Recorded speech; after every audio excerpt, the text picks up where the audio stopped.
Guaita yane yara se manta serengeta yande aram chiwa yasikia yane yande makuita kwa Amazônia turususi yande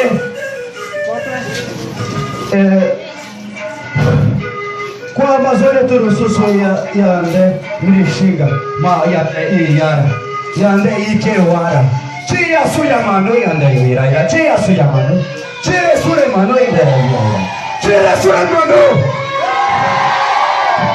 chia kakayu kwera chia furanya mukamea ne ruaita chia wara maui yande ke yaiku yamukame chia ya mano wana yamukame ara yande yasikwe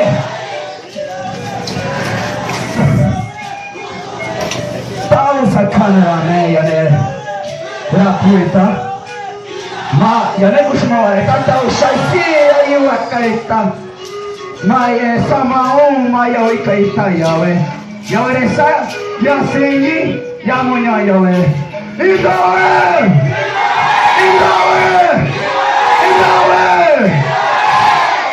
essa noite, essa tarde, esse dia são nossos, meus amigos, meus parentes, meus irmãos. É para nós que não temos medo de dizer que nós somos indígenas dessa Amazônia. Nós somos só um pequeno pedaço, mas nós somos parte dela, nós somos filhos dela. E nós estamos aqui, há 500 anos atrás, nós não precisávamos mostrar nossa cara para ninguém.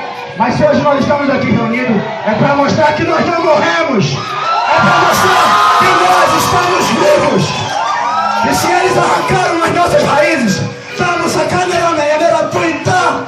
Ma, Yanekushimaware, Tatao, Shaisia e Kaita, Samão, Yahweh. Deixaram muitas sementes. Se eles arrancaram nossas raízes, deixaram muitas sementes. Foi da semente da Samaúma. E por isso ainda hoje nós continuamos plantando. Então